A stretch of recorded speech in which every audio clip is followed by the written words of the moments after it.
Hello, my name is Terry White, Worldwide Design Evangelist for Adobe Systems, and I thought I'd take just a few minutes to show you my top favorite 5 things about Photoshop CS5. Alright, so the first thing is better selections, impossible selections, fantastic selections that were much harder to do, if not impossible before. So the objective here is we need to move the horse over to the right. And of course, we're on a background layer. There is no extra horse to move. So we need to make a selection, duplicate that horse, and then fill in the old one. So the first favorite thing I have is I'm just going to go ahead and use the quick selection tool that I've saved before. We'll just grab a quick selection of the horse. Now I'm missing part of the tail, missing part of the mane, and even if I weren't missing those things, the quick select tool was never designed for both hard and soft edges.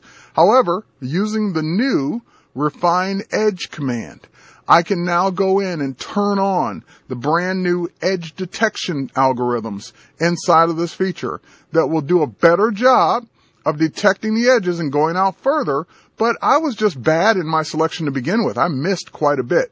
So I'm going to use the new Refine tool that will allow me to refine this edge even better, to pick up those things that I missed and to do a better job. So it will go ahead just like magic. And oh my God, this is going to be so great in all of the things I do as a photographer and designer going forward. So we'll go ahead now. We've got the horse and the mane and the tail much better. We already had a great job around the body. So now we'll just go ahead and click OK. As a matter of fact, we can actually output that onto a new layer right from this selection. So we get our new layer of the horse. Great. But we have the problem of the old horse that we need to get rid of. So how do we do that? Let's go ahead and talk about the second thing that I like about CS5 Photoshop, and that is we'll grab another quick selection. This one was done with the lasso tool. And as you can see, it's really quick around the horse, grabbing some of the background. And now we'll just hit the delete key. When I hit the delete key, that brings up a new option. Instead of filling it with just white or the background color, it fills it with, or allows me to fill it with content aware, meaning it will go in and calculate what would have been there had the horse never been there and fill it in accordingly. Amazing, amazing technology that's going to save me time from here on out. Now we can turn back on our new horse. We can grab our move tool and we can just simply move him over. Now, we're not done with the horse yet. I'm going to show you my third thing on the horse, but before we leave content aware fill, let me show you some other areas that I'm going to be excited to use it in. In my retouching, for example, we want to get rid of this cable out of the photograph. Well, typically I might use something like the healing brush, and if I do it the old CS4 way of doing this, I would grab the healing brush and I would just go ahead and start painting that line or that cable out. But the thing about the healing brush or healing technology in CS4 is when it crossed areas that were different contrast and corners, it kind of left a blur behind, and I'd have to now go in and clone and fix all that stuff. So let's go ahead and undo that. Using the same tool, we'll turn on the new content aware option for that tool. And with that option turned on, we can now go ahead and do the same exact motion with the same exact tool, missing that little corner a little bit there. And now when we let go, it calculates it and figures it out with the content aware options. Amazing technology that's just going to make all my retouching jobs so much easier, so much more fun than ever before. I'm just getting a little carried away there, but you get the idea. So retouching with content aware fill inside the healing brush is going to be phenomenal. All right, next, let's switch over to this image. And this image, this is a typical panorama. And the problem is normally, because I didn't shoot it on a tripod and I just kind of went crazy here, I'd have to now crop off at least about 30% of my image or 40% of my image to get what's left over. However, not anymore. I can grab my magic wand tool, and with the magic wand tool, we'll just go ahead and hold down our shift key and select the areas that would have had to disappear. And now I'll just do the same thing. I'll hit the delete key, bring up content aware fill. It will figure out, based on the photo that's there, what it should fill in those areas. This is just phenomenal. I love this. And yeah, I might have to fix this one little line here, but we've already seen we can do that pretty easily with the healing brush set on content aware. We'll just go ahead and paint that one line out. And we're there. Okay, a little bit more there. Got it. All right, so content-aware fill is going to be phenomenal. Now let's get back to the horse. Let's do our third thing, and our third thing is going to be the new puppet warp. We'll go up to the edit menu. We'll choose puppet warp. Oh, not content-aware fill. Let's go choose puppet warp. And now that we have our puppet warp, I want to make my horse look like it's prancing a little bit more. So we'll just add pinpoints wherever I want pieces of the horse to bend.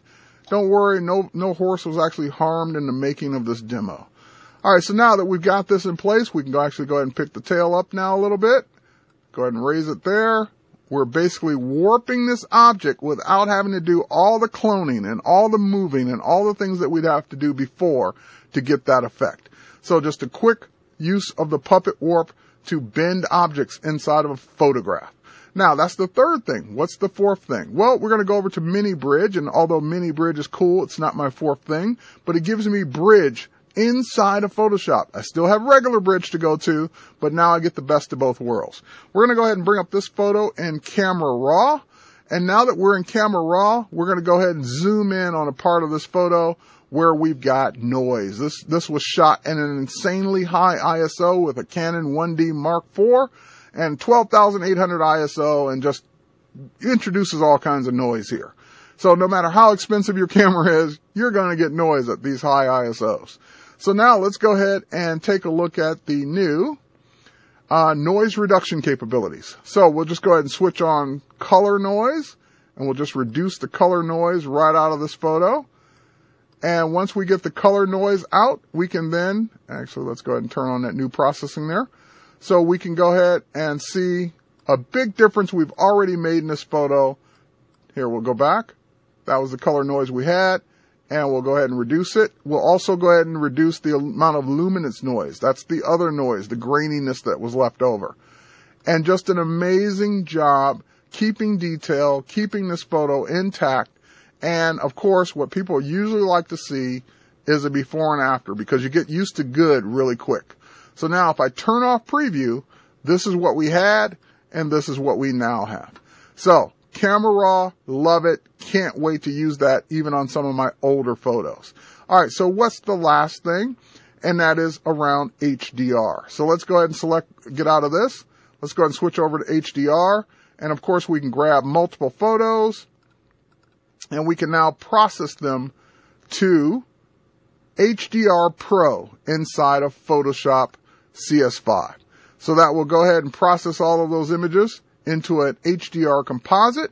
It will align them and give me my final result in the new HDR dialog box.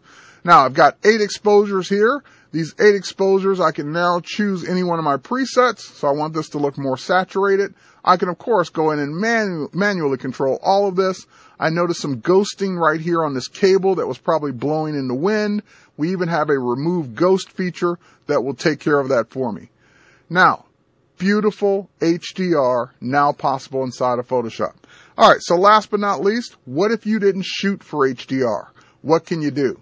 Well, I've got this one photo, this single exposure. We'll go ahead and do that, and we'll just go up to our image menu, and we'll go to adjustments. We'll come down to HDR toning, and this will allow me to simulate those cool effects that you would get with HDR without having to have the multiple exposures. Now, granted, it's not true HDR, but I can go ahead and get that really sharp look on regular photos with simple sliders.